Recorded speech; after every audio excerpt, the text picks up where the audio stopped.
You know what we doing. NFL top 50 players all time. Right back at y'all. Let's get into it. We on number 20. It's real now, y'all. Top 20 players in NFL football history. It's only 52 players on a team. Starter-wise is only 22. So we down to the last 20, and I'm at Randy Moss, number 20. Randy Moss, in some people's eyes, is the greatest wide receiver of all time. He's my number 2. Not a number 2 wideout, of course, but the second best wideout of all time. I think sometimes we remember what is recent, and trust me, I'm the type of person that really likes to make sure we don't forget about evolution. As these guys, as we get into new generations, guys get bigger, stronger, faster, more athletic, and you got to account for that. But some guys are before their time too. So I don't put Randy number 1 at the wideout all time, but he's number 2. You're talking about a 4-time All-Pro, first team, a guy that holds the record for touchdowns in a season for a wide receiver with 23 back in 2007. This is the guy that's 6'4", could run a 4.2, and had hands like glue. Playing alongside Chris Carter in Minnesota, even as a young buck, he shined. I remember in a play where he was a little bit hobbled, playing with Dante Culpepper as quarterback, and I never forget the phrase when he had double coverage on him, and still looked over at Dante and said, "Hey, D, go ahead and chuck it on up there." Meaning, just throw it up, because they ain't had nothing for him, and it was a touchdown. Randy Moss, that deep route, he was sometimes criticized for maybe he couldn't go over the middle as much as, say, a Terrell Owens, who was on my list. But boy, could he go deep, boy, could he fly, and he had hands. Hands where he could catch it with one hand. Randy Moss was phenomenal. Number 20 on my list. Now, number 19 is none other than Barry Sanders. Barry Sanders was a 10-time All-Pro. He has an argument for the greatest running back in NFL history. If you think he's the greatest, you ain't gonna get a lot of flack from me. He's not my number 1 running back all time, but I get it. Shifty ain't the word for Barry Sanders. This is a guy that could go back 10 yards and turn it into a 20 or 30-yard gain. Barry Sanders never had much of an offensive line and still was spectacular. He would have had the all-time rushing record for yards in a career had he just kept playing for a normal amount of time for his career. He stopped a little bit early. Still had something in the tank. Barry was phenomenal playing during the time when Emmitt Smith was breaking records.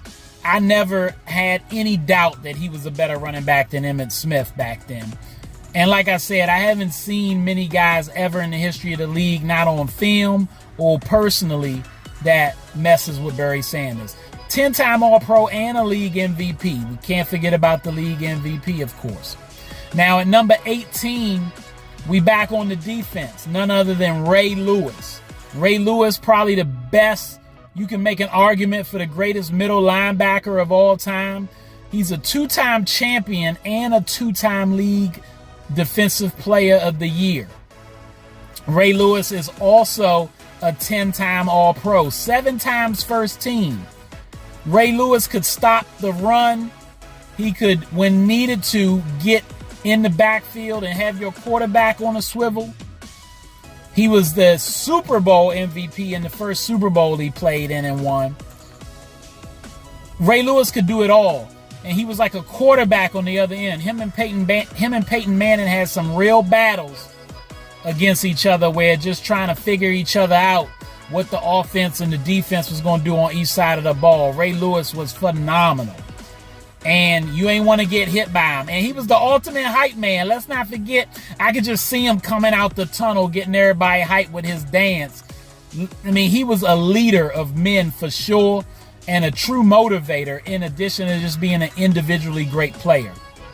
Now, at number 17 is none other than J.J. Watt. His brother was on my list. He's much higher. JJ, only a 7-time All-Pro, 5 times first team. He didn't play quite as many years as, say, a Ray Lewis.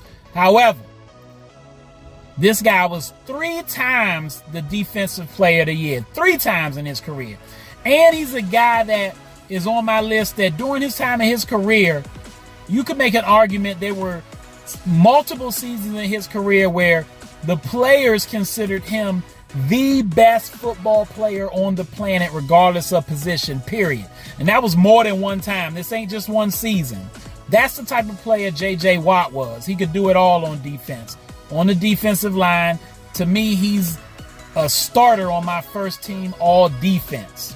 J.J. Watt was no joke. Injuries toward the end kind of hampered him, but in his prime, he was a cold beast. Now, at number 16, last on this countdown, is Anthony Munoz. Look him up. You'll know who I'm talking about. Played for the Bengals from 1980 to 92.